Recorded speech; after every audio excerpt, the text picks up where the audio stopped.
Hey, good evening, Chimney World. Thanks for joining us tonight here at SureFire Live. And I'm not Mark Stoner. I'm Jim Brewer, and I'll be hosting tonight. It's my first time hosting, but Mark, our regular host, had a little medical thing done and needed a break this week. So I'm helping out, and thanks for joining us, and I hope everybody's having a great week. My week's off to a great start, and looking forward to the National Chimney Sweep Guild Convention next week in Las Vegas. Hopefully, I'll see a bunch of you guys there. And I'm actually getting ready to move, bought a new house, and I was cleaning out closets, and I found this 15-year-old National Chimney Sweep Guild t-shirt. Looked like it'd never been worn. It was still all folded up nice and neat. So I thought that was appropriate. So normally SureFire Live is about business topics, stuff like that. And tonight we won't be talking about business per se, but we're going to certainly be talking about things that are important to our business here in Chimney World. We're going to talk about some changes that are coming in the pipeline to the National Chimney Sweep, to the NFPA, National Fire Protection Association chimney inspection standard. And those proposals were submitted by the National Chimney Sweep Guild. For many years now, I have been the National Chimney Sweep Guild representative to NFPA 211, which, as you probably know, is the chimneys, fireplaces standard. And it contains the chimney inspection standard for the inspection of chimneys and fireplaces. That standard was created by the National Chimney Sweep Guild in the late 90s and submitted to NFPA, and it was first published in the 2000 edition of NFPA 211. Well, NFPA 211 is revised every 3 years. And so there's been, I don't know what, 7, 8 revisions, probably 7 since the 2000 edition.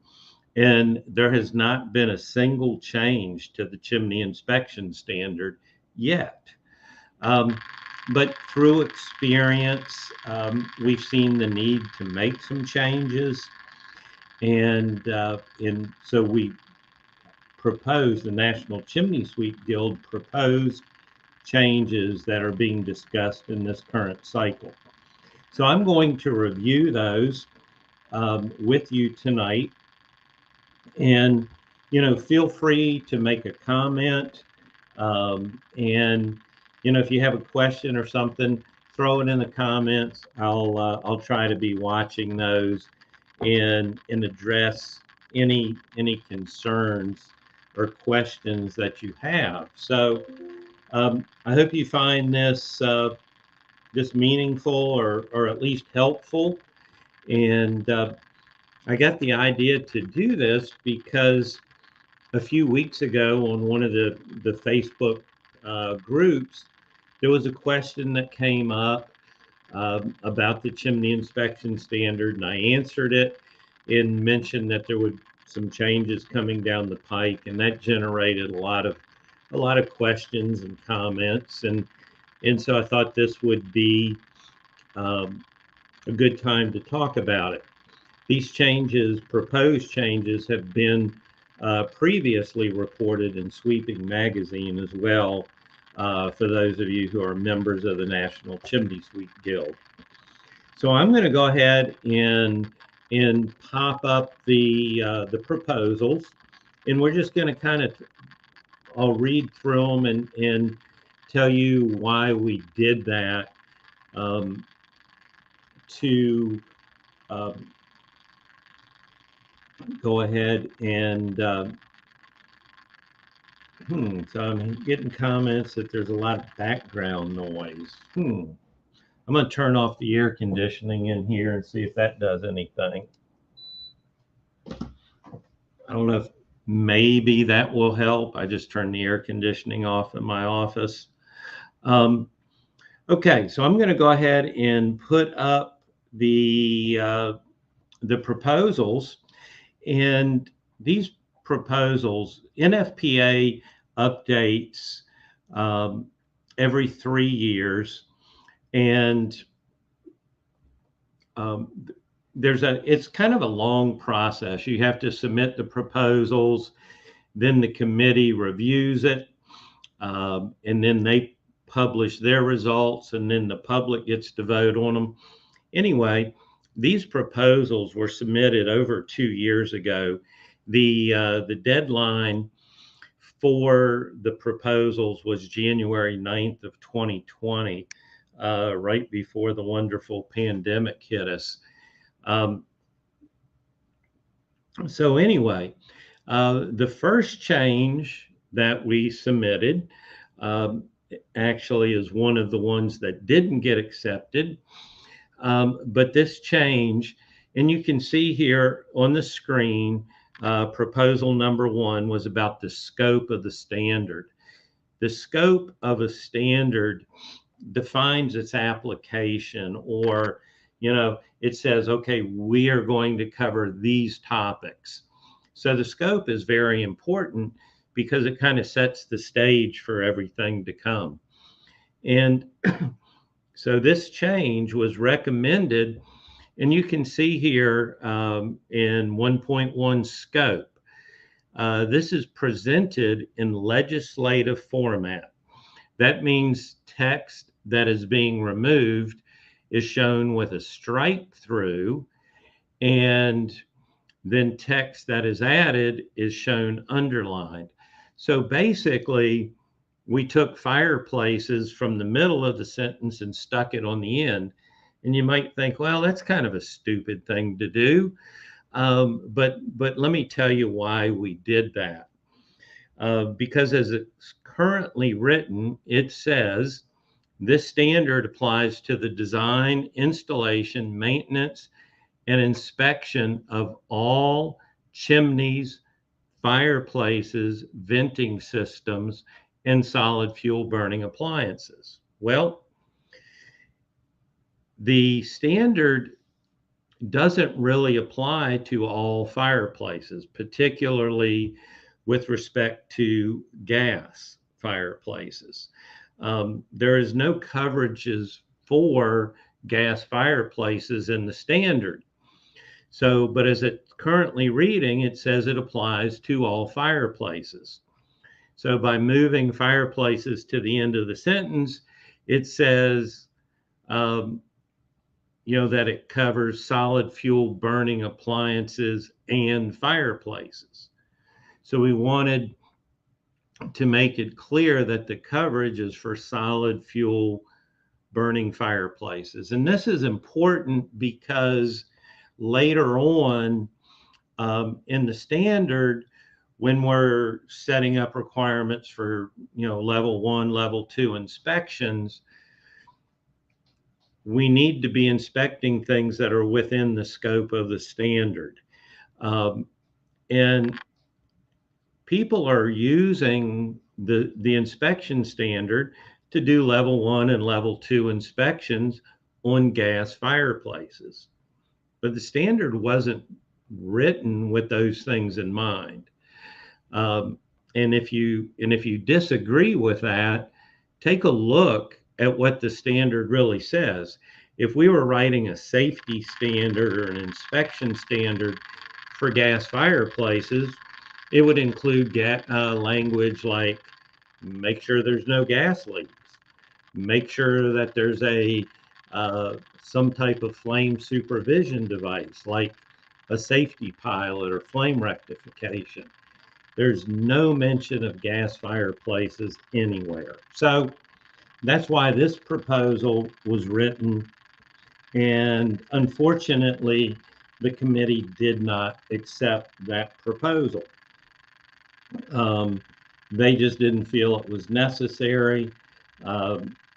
I'll be talking with folks at the National Chimney Sweep Guild to decide if we want to kind of go back and revisit this. So let me tell you a little bit about how the process works. There's a deadline to submit proposals, and anybody can submit those proposals. And then the committee reviews all of the proposals, and they can accept them, they can reject them, or they can modify them. And then all of that information is published, and there's a public comment period. And that's where we are now. The things we're talking about now have had their first round of committee action. They're out for public comment until the end of May this year. So if you don't like something that was done, you can submit a comment directly to NFPA. And then there will be another round of committee meetings where the committee will look at all the comments that were submitted, and they can reconsider, ideas and proposals. So there is still an opportunity that this or other actions that didn't get approved could be approved. So we got one question here. So I'm going to show this. Andrew says, so where do the standards split between a vented or ventless gas log and a chimney that is placed in? Well, that's a great question.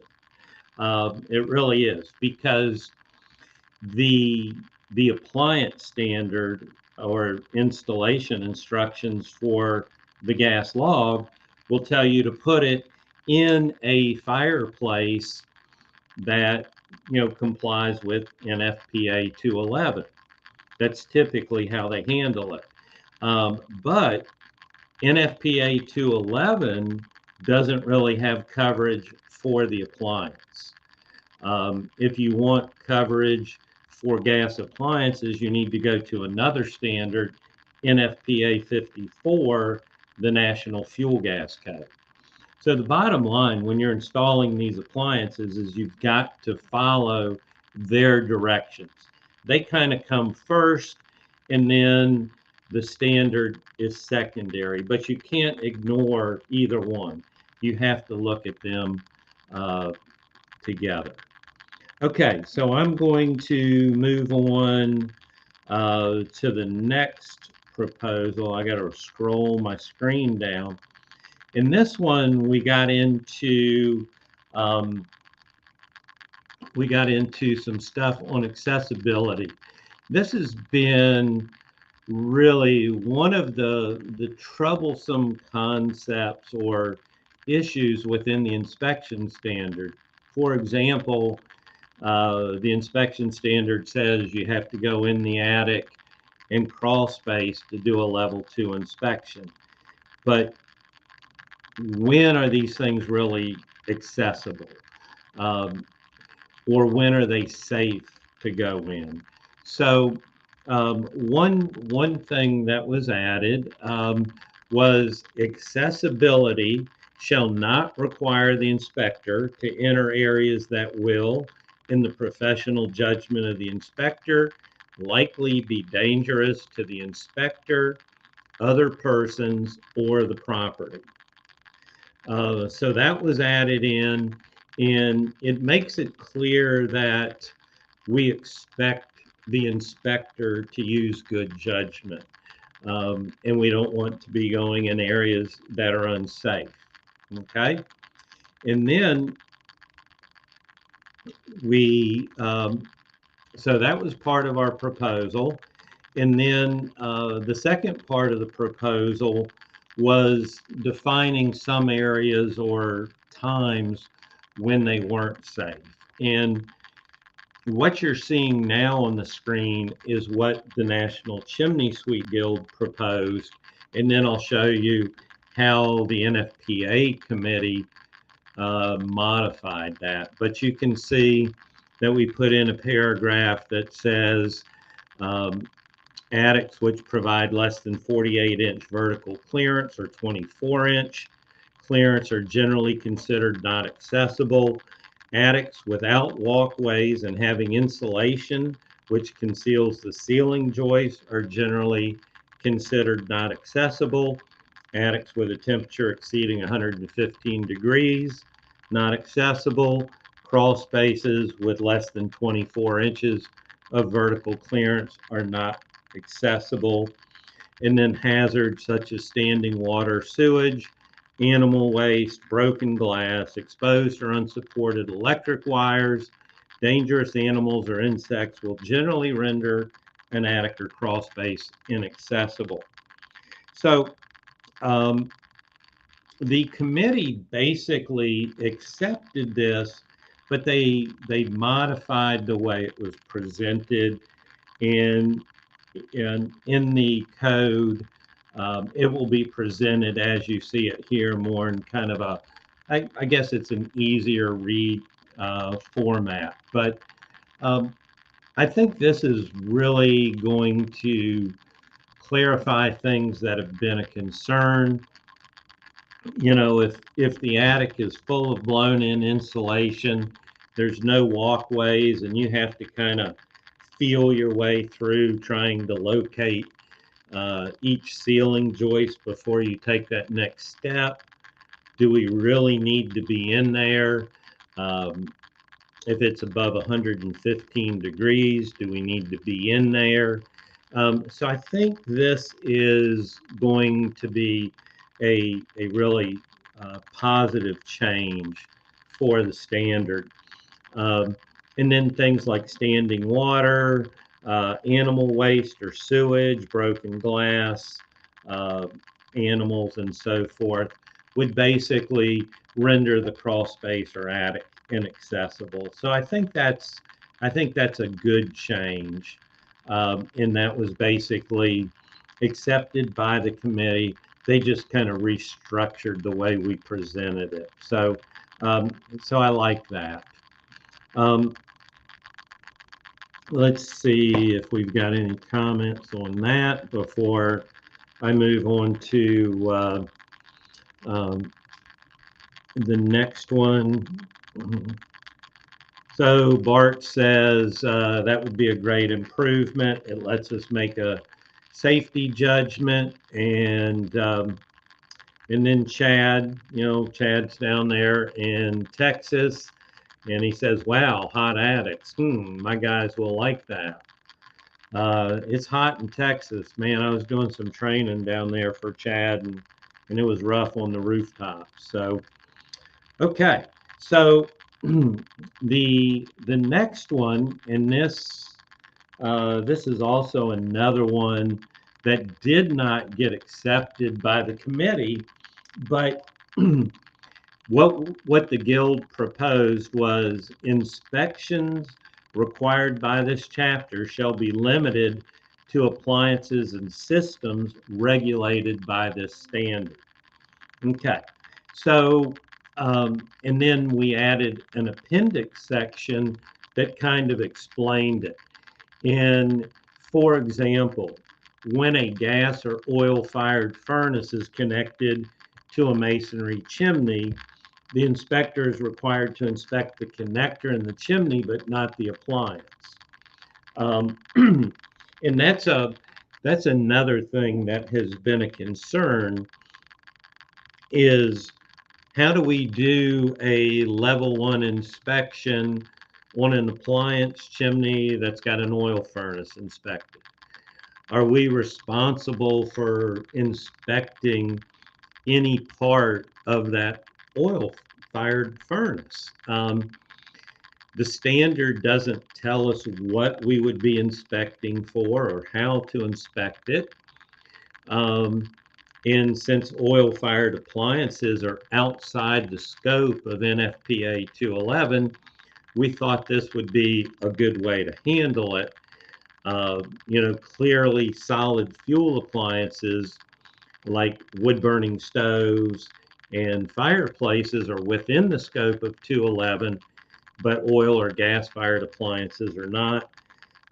Unfortunately, again, this is another one that the committee did not accept. Yeah, I'm a little displeased with that, but we may take another shot at it. Okay. So let me see if we've got any comments there. Andrew Davenport says, should have added hypodermic needles to the mix. Wow, you finding those in attics or crawl spaces? I guess. And then Andrew says, why? Not sure what you mean there, Andrew. If you want to try again, I'll take another look at that in a second. Not sure what you're asking about. Okay, so let's move on to okay, so he says, why wasn't it accepted?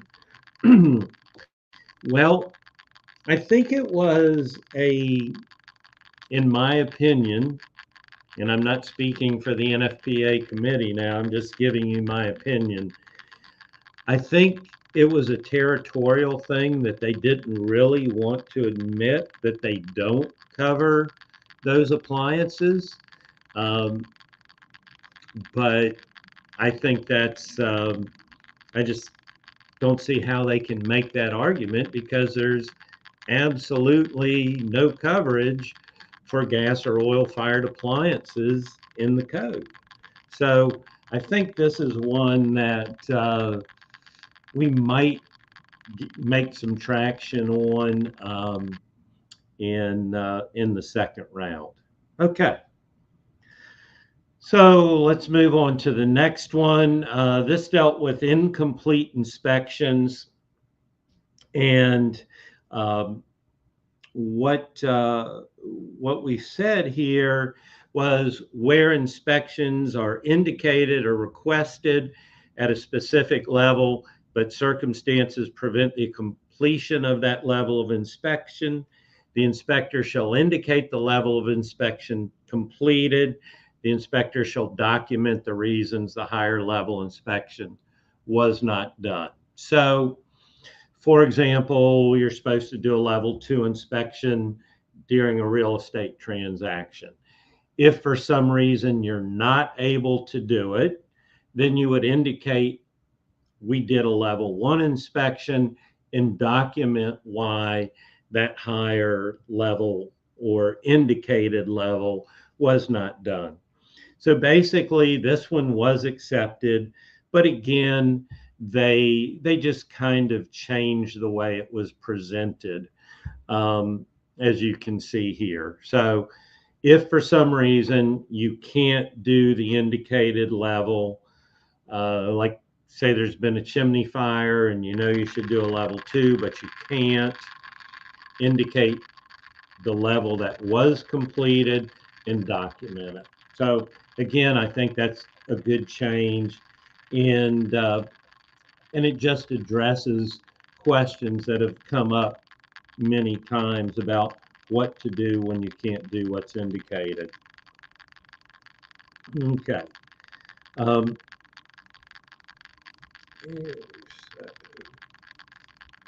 Okay. So the next one was about basically entering attics, basements, and crawl spaces during a level 1 inspection. This has been a little bit of a confusing thing. And I can tell you, because I was there when the original chimney inspection standard was written, it was never envisioned or contemplated that a level 1 inspection would include going in attics or crawl spaces. And kind of a proof of that, I offer that under the level 2 inspection, it says you will inspect in attics or crawl spaces or basements to the extent they are accessible. Okay. If we had envisioned doing those during a level 1 inspection, there would be companion language that says, enter and inspect attics, basements, and crawl spaces to the extent they are readily accessible. I think I think this is one of probably omitting those words was probably one of the biggest mistakes that was made when this thing was written 20 years ago. But I can tell you, it was never intended that you had any duty or requirement to go in basements, attics, or crawl spaces during a level 1 inspection. So we were trying to clean that language up in this proposal. And again, unfortunately, this one was also not accepted by the committee. So we'll probably go back on that. I think there was some people in the committee that really didn't understand what was happening there. Okay, let me pause, see if we've got any new comments. Not seeing any. Okay. All right. The next proposal was about video scanning, and this was, not a big change. And basically, what the standard says now is that you will, during a level 2 inspection, you will use video scanning equipment or other means as necessary to observe those areas. Well, we struck out the other means and included more advanced technological viewing systems. Because people were saying, well, if I shine a flashlight down the chimney or use a mirror to look down the chimney, that's other means. Well, the original intent of the other means was something that provided equal or better results than you could achieve by video scanning. We didn't want it to be just anything, that a person could use but not provide satisfactory results. So we were basically trying to clean up that loophole, if you will, and the committee did accept that and made some changes. So it was accepted, but they modified the language, and they basically removed the word video and put image scanning equipment. And that goes to the fact that a lot of guys aren't using video because video is it's like a YouTube video. It's a moving thing. But a lot of guys are just taking pictures. They're using a video camera, but just taking still images by video. and so that's really image scanning equipment. So we did that and then added in, the more advanced technological viewing system. So this isn't a huge change or a big change, just cleaning up what some people had perceived as a loophole in the standard. So let me pause here, see if we've got any questions.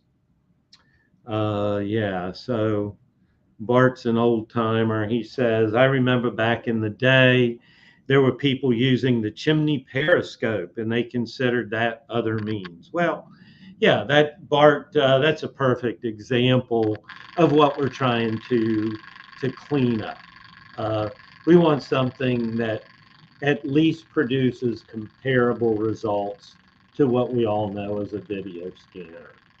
Um, so that's kind of an editorial change, but there is some meat in that. Okay, so let's move on and look at the next one, and this deals with chimneys that have multiple flues in them, and the language that you see here, the underlined language, is what the National Chimney Sweep Guild proposed.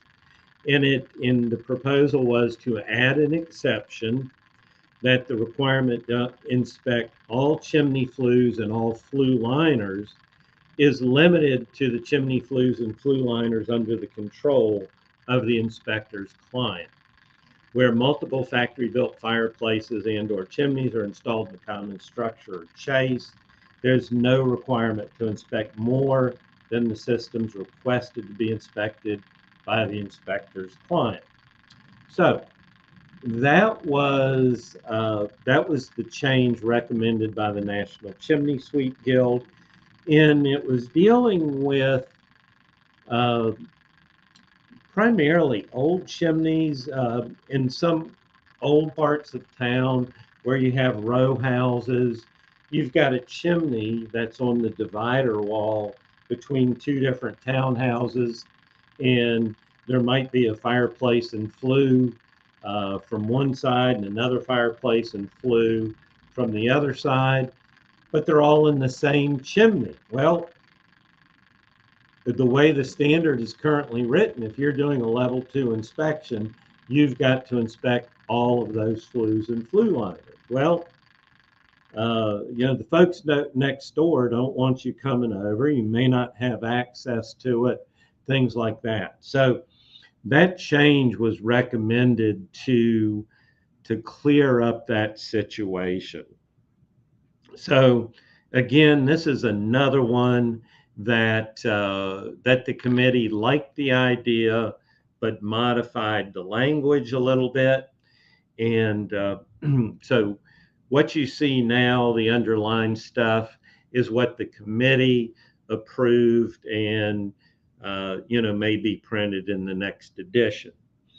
And it says that the requirement to inspect all chimney flues and all flue liners shall be limited to the chimney flues and flue liners requested to be inspected. And then where multiple factory-built fireplaces or chimneys are installed in a common structure or chase, the inspector shall not be required to inspect more than the systems requested to be inspected. So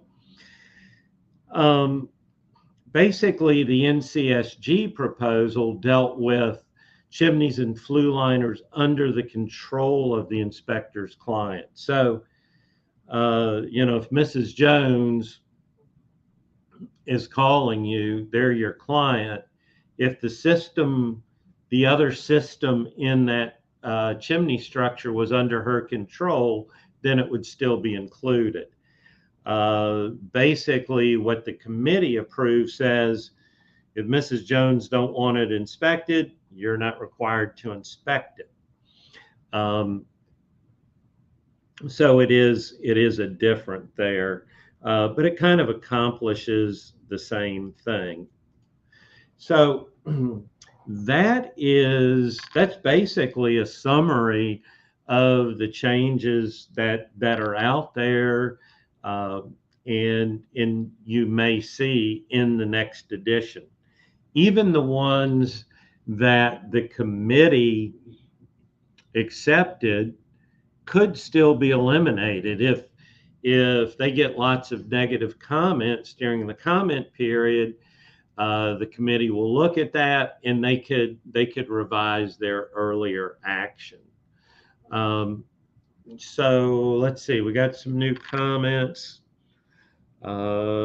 Somebody, not sure who this is, says also seems a smart way to limit liability for the inspecting company, as if an issue happened while the second inaccessible chimney, according to the language, you could be held liable. And that was kind of what we were trying to do, is remove or free up that liability. Because basically the standard says you need to do it, but there's clearly cases where it wasn't practical or possible to do it. Okay. So, and then Andrew says the term requested seems dangerous to me, as if the realtor only wants us to look at one fireplace and not the other. Well, that is clearly possible. And my recommendation there is to make it clear in your paperwork what you did do and what you didn't do. Okay. At the end of the day, we are not the chimney police, and we can't make people do things they don't want to do or spend money they don't want to spend. So, but if you don't like this, you clearly can make comments to NFPA. Again, that comment period is open until May 31st of this year. So you can submit your comments at the NFPA website, and they will be considered at the next committee meeting.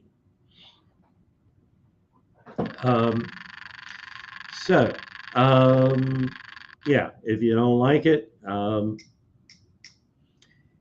and so, okay, somebody says, could we give an overview of how to comment to the committee? Okay. Boy, I wish I could spell that out in a minute or two. It's a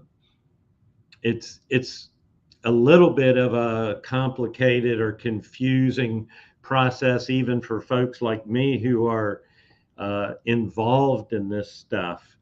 But you basically go to NFPA.org. You look up the NFPA 211 standard, and you look at there'll be a link to the public comment. And then you basically have to scroll down through the document, and you'll see highlighted text for the changes.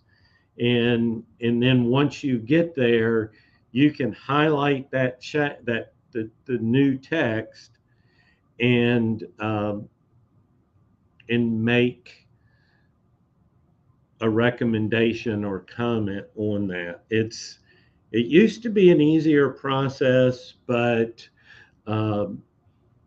NFPA probably 7 or 8 years ago got this new system that was supposed to be marvelous called TerraView. Most of us that work with it call it Terrible View. I hope NFPA doesn't get mad at me for saying that, but that's kind of how it is. But if you want to make a comment and you're having trouble, reach out to me and I will try and help you with that process. It is a little bit cumbersome, but if you get in there and read the directions, it is clearly doable.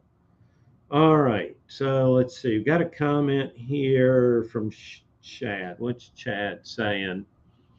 So if Mrs. Jones only wants the living room inspected, but the basement flue is not to proper clearance in a shared chimney, are we okay to say this one passes and the other one is not our scope you hired us for? Well, yeah, I think so, Chad. Two comments there.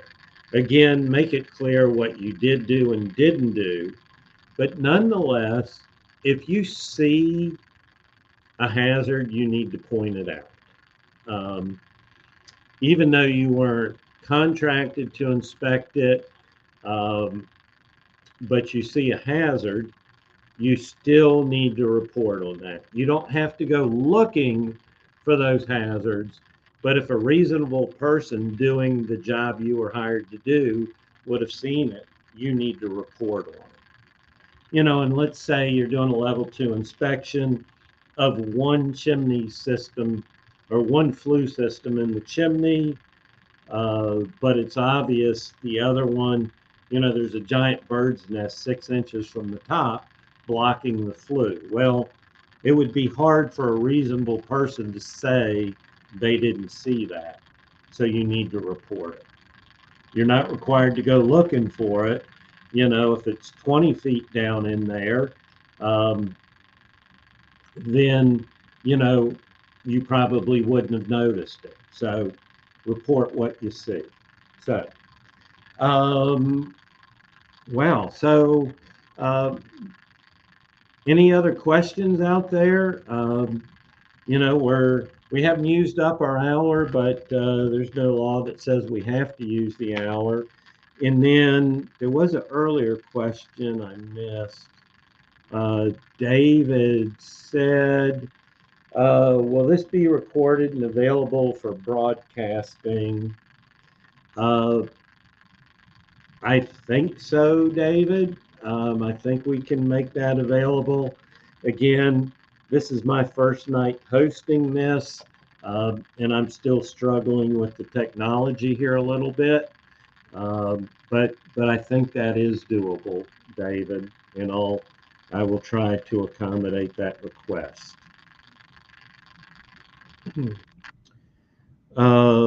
So Jameson says it would be nice to have these revisions presented as poll topics to show industry support or dissent. That's interesting. I will consider that. I don't know how NFPA would react to that. I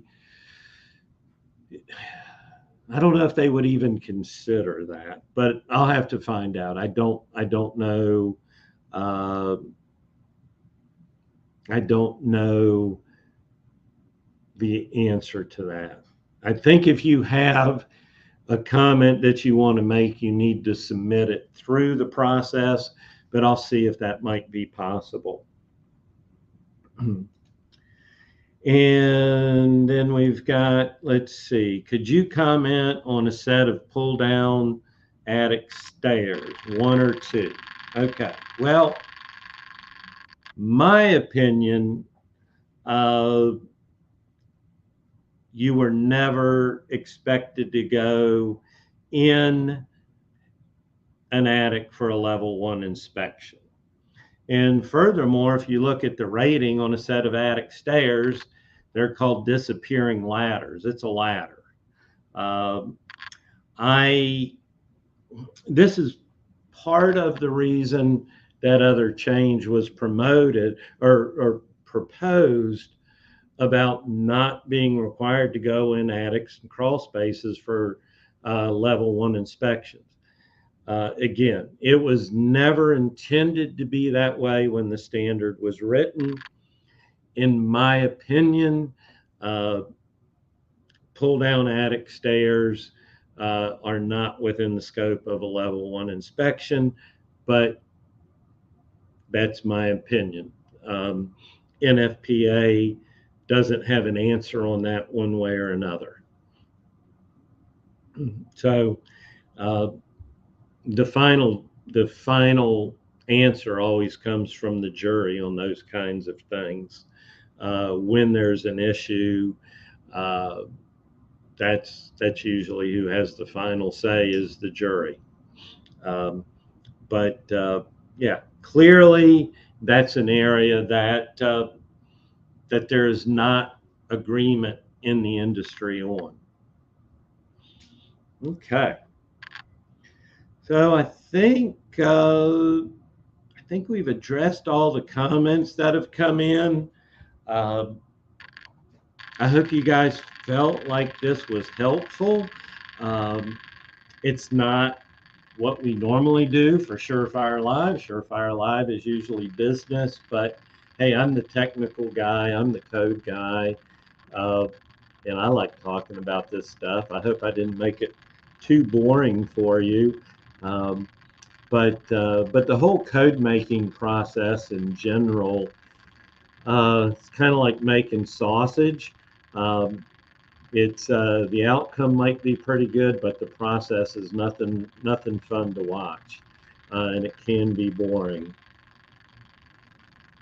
Um, and then David says, just wanted to also mention the fact that the NCSG, whether you're a member or not, pays for Jim to be an NFPA representative for the NCSG. And yes, that's true. Um, they when I go to the NFPA meetings, I am representing the National Chimney Sweep Guild, and I do that as a volunteer. They don't pay for my time, but they do pay for my expenses. If I have travel expenses or hotels or something, they pay for that. But the time is something I do for the industry because frankly it's important and I kind of enjoy doing it anyway. So um, there you go. Yeah. So and I'm not. Excuse me, my voice is getting a little hoarse.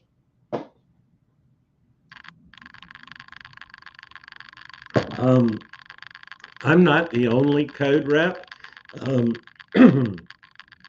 I represent the National Chimney Sweep Guild on the 211 committee and the National Fuel Gas Code NFPA 54 committee.